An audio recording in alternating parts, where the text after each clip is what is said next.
Lainie Kazan. This amazing woman, I tell you, we were trying to get her to come teach for about a year. And finally she said, I would love to come. How's this date? She came, taught a one-night class. Afterwards came up to me and said, can I do it again? And I said, of course. Oh my God. So this legend, this amazing, beautiful woman with a heart so big, this actress, singer, teacher, continue to come teach and meet the biz. 4-week classes, 8-week classes, ongoing, and then one-night classes throughout the years. She was always so giving. She was always so there for everyone. And this, what you're about to see, is from 2013, I believe, July 2013. Filmed at Inclusion Films, Joey Travolta's Inclusion Films. And have fun with this. It's the first one that we actually put together, and we have a few others in the vaults that we need to,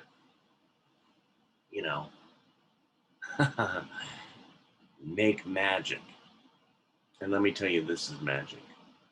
So have fun with this. Have fun with Lainie. She's amazing. Welcome to Meet the Biz with Lainie Kazan. All right, and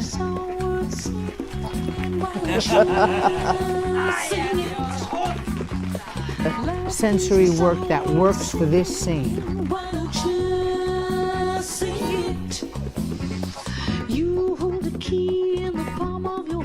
But what was your first big break that you consider your first big break?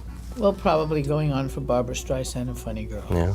I waited 1 year and a half till she got sick. Okay. And, I tried to, invite her to dinner, maybe you have a little flu, I'll give you a little flu. But she Drop something in the drink. Right. So, no, but it was a very difficult year and a half. And I finally got the call. Oh, and everywhere I went in that year and a half, people would say to me, if you ever go on, call me. So I had a little list, and I would write their name down and their number. And only if they were important, though. And so then I got this call, and they said, you're going on tonight. Barbara is terribly ill with strep throat. So I ran to the theater like a maniac, and I had never been on stage with the real actors. Right. I had just worked with the understudies. So they schlepped me from pillar to post, and Sidney Chaplin, who was the leading man, kind of, helped me get to where I was going, and I called everyone on my list. Yeah, I called everybody, and they all showed up. Oh. And so did Barbara. Oh. And I was devastated. I was so devastated. I mean, I went home that night, and I cried my eyes out. I walked the 5 flights of stairs up to the chorus dressing room. I cried my eyes out. Then I got home, and when I woke up in the morning, it was headlines all over New York, papers. Show goes on, but Lainie doesn't. It ain't funny, girl. And I sheepishly came to the theater. Mm-hmm. And when I got there, the stage manager and the company manager and the producer were outside. You're going on tonight, but you cannot tell a soul.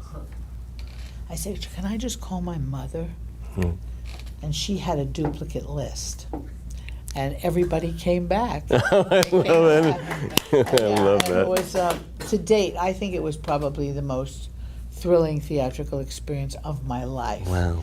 I mean, I remember walking on that stage and looking out into the Winter Garden Theater and thinking, I'm on the Winter Garden stage and I'm going to be doing this part of Fanny Bryce. And then my career just skyrocketed. It was amazing. I got a record deal and I started singing all over the world, and, you know, things just opened up for me almost a little too quickly. Right. I was like, And then you went on the Dean Martin after that? Well, Merv Griffin Okay. had seen me, when I was an understudy, Yeah. I would be on his show all the time.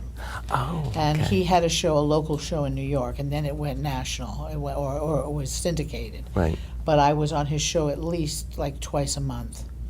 And so that was my first initial, and Phyllis Diller put me on her television show, and Gypsy Rose Lee, who we were talking about the other night. Right. And all these little shows I did, and then Dean Martin saw me Right. and invited me to be on his television show, and I was on like 26 or 27 times, and that's where my career just took Flourished. off. Yeah, Wow. And now, I adored him. I could see in the videos, I mean, Yeah. the way you guys had that connection. It And it was just like a river of like, when he held you and. You know, we had a great sense. He had a great sense of humor, Right. and we had a similar sense of humor. Right. So that was it was great. I had 2 nightclubs, but that was at a very dismal time in my life. I had been very sick. I developed blood clots in my lungs from a broken leg, and I wasn't able to work, Right. and I was a really sick puppy, and I kind of established myself in a way, but I was working like really the toilets of America. Yeah. I mean, I was Right. working these terrible places, and I was trying to just make a buck, and I wasn't able to really do what I do, and I was in a little club in Milwaukee, Mm-hmm. and someone said, "You remember there's a Playboy Resort in Wisconsin, in Lake Geneva, Wisconsin?" And I had worked there in my heyday. So I called them up and I said, "Could I come and visit you and maybe have a couple of rooms?" They said, "Of course you can come." And subsequently we got together, and I saw the entertainment they had in this phenomenal place, and I thought, well, you know, they had like a group called the Shaggy Gorillas minus one Buffalo Fish. And you know, Playboy's always been synonymous with jazz. Right. What you should do is X, Y, and Z. And this gentleman of the hotel said, he was the manager of the hotel, he said to me, "Would you like to go down to Chicago and meet with Mr. Hefner?" I said, "Sure." Yeah. I didn't know what I was talking about. He says, "Tell him all your fabulous ideas." Yeah.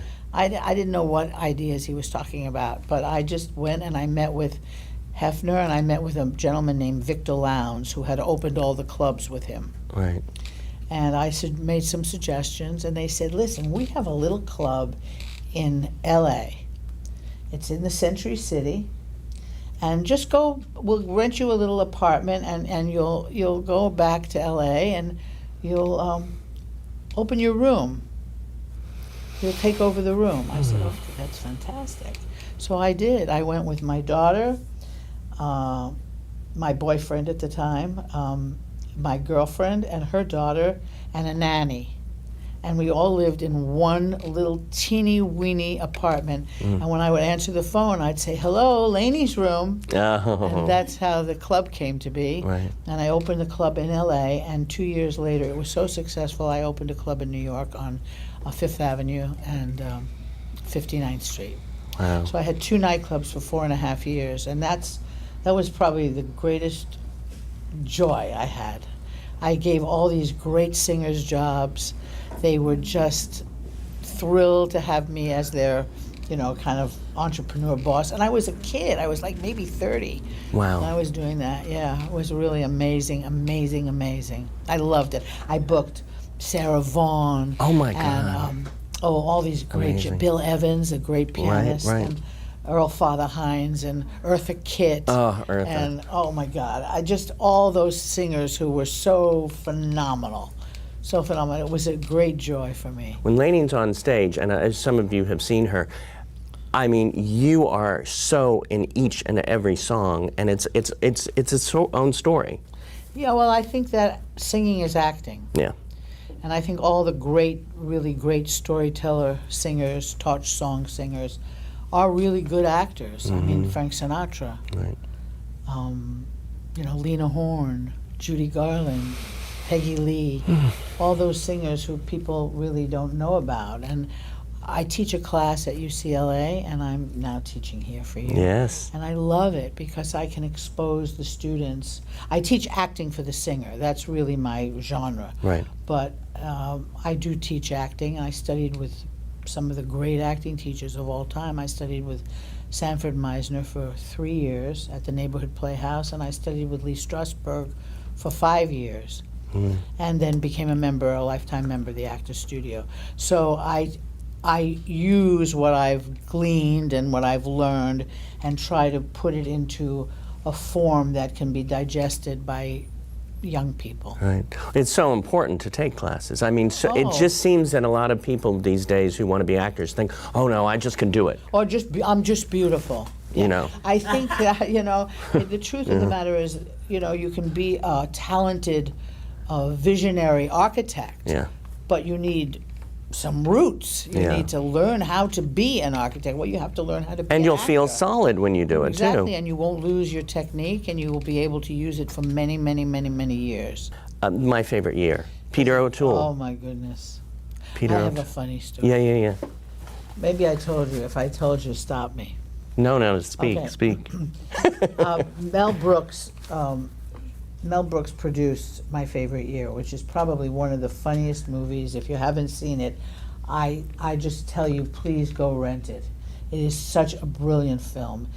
It's a film about John Barrymore, who used to drink quite a bit, and he was on the Show of Shows, which was hosted by Sid Caesar, and it's a brilliant show. And Mel Brooks is the young writer who the show it's about him and this gallant actor, and I play Mel Brooks's mother. And he comes to Brooklyn. He brings his mother he brings this great actor to Brooklyn to meet his mother, and it was incredible script, incredible. I laughed the whole time I read it. So I am now on the set for the first day, and Mel Brooks says to me, "Would you like to meet Mr. O'Toole?" I said, "Oh my God, I would love to meet Mr. O'Toole." So now he knocks on the trailer door, and we hear this muffled sound. He goes, "Yes, come in." So I come in, and here is this little skinny Englishman in his underwear with his head in the sink. He takes his head out of the sink, wraps a towel around it, puts his head up, and he says to me, "Miss Kazan, it is an extreme pleasure to meet you." And he was in his briefs. DVDs. Yeah, but he was like he was in a tuxedo. It was so amazing. It was just an amazing. Oh my God. Yeah, and he was so gracious to me and so delighted with me that he made me a wonderful actor in that piece, Right. because he did it. Yeah. And that's what's so important when someone gives you so much as an actor. The other actor gives you so much. You don't even have to act. You can just be, He would look at me with such delight, and I would just, You fell. right. And then working with Divine. Oh, hilarious, hilarious. She said to me, Divine was a crush, what do you call it? A transvestite. Yeah. I didn't even know who Divine was when I got the movie. I had no idea. And Tab Hunter had called me at my home. Right. Jennifer said to me, my daughter's Jennifer, she said to me, "Mom, Tab Hunter's on the phone." I said, "Tab Hunter?" Now, you have to know, in the 50s and 60s, he was the biggest star that there was. Tab Hunter? So I pick up the phone.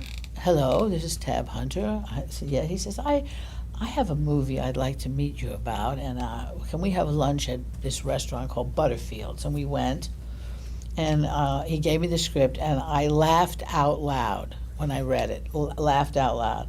And he also gave me a scratch and sniff tape.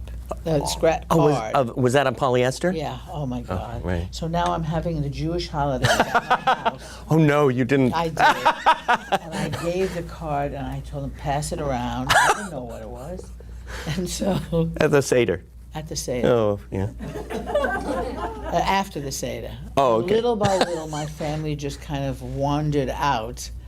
It was so horrible. And they weren't matzo balls, scratch Yeah, and it's sniffs. right. It was really horrible. And so I said, I don't know if I want to do a movie with this woman. This is, or whatever she is, man, woman. But I did take the film against my agent's blessing because they thought, don't be outrageous. But I did. Because I knew it would appeal to my audience. Right. And one night, Divine and I are rolling around on the floor, and we're having this terrible fight, Right. a physical fight. And he says to me, hey, watch it, Kazan, because underneath these skirts beats a rod of steel.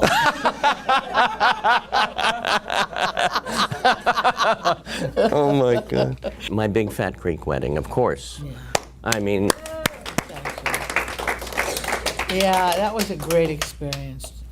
That was a great experience. Right. You know, we all came together to do a reading at Tom Hanks' office. right. And they said, you know, if we ever do this piece, we're going to call you. Yeah. And it took about 1.5 years for us for them to put it together. And they called me and said, it's a low budget. Don't expect much, but we're all going up to Toronto to make this little movie. And the cast came together as a family. We just really got along beautifully. I was the only person on the film that wasn't Greek. Really?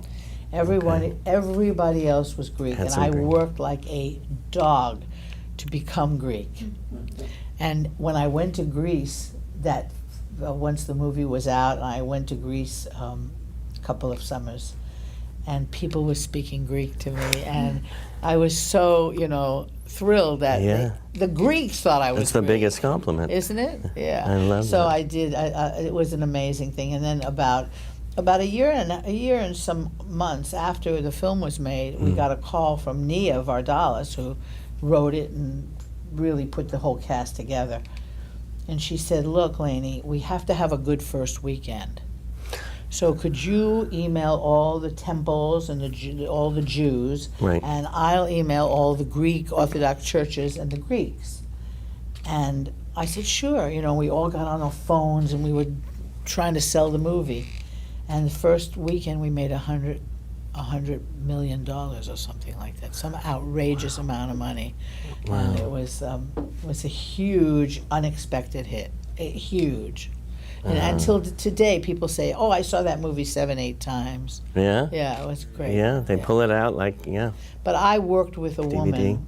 I went to the great Greek restaurant in the Valley, and I asked the maitre d', I said, "Do you know a woman that I could go to their home and cook with them and learn how they speak and just spend time with them?" And this woman became my mentor. She was just a nice little, Greek lady, and I would go over there and she'd make, shashlik and, Yeah. and we would talk, and I gave her the script and I said to her, just say the words.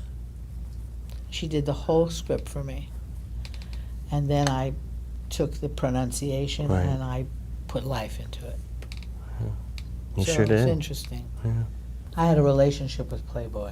So I sold them my name, and I sold it to them for 1.5 years. And believe it or not, all the clubs closed that next year.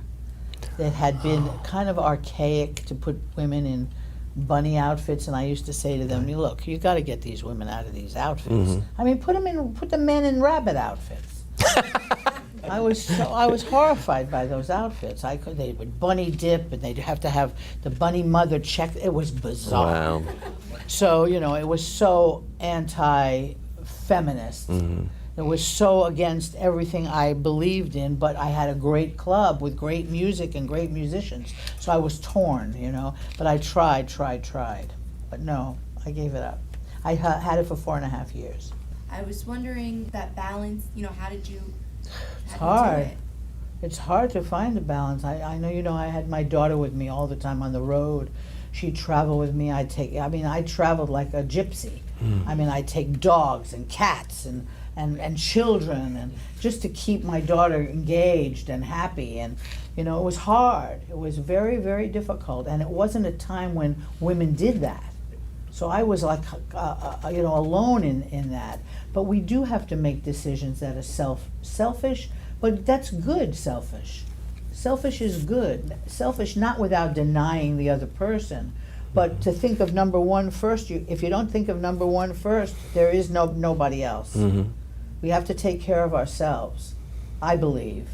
And I don't say to the exclusion of everybody else, but first. Like when they tell you to put your air mask on first in the plane, then you can take care of your child. Another question? Andy? How do you keep your balance and you have such a calmness about you when you I do? walk into a room. And it's so nice to be around it, especially in this industry where you're, constantly going or moving. How do you keep your stillness? I don't take myself too seriously. I've been through lots of stuff, and life has been a rocky road, and I appreciate everyone and everything. There are some people I don't appreciate, but I try to move along. I think I have, not recently, but not in the last year because I've had some physical problems, but I did yoga for 30 years with Bikram. I was very, very athletically involved in yoga.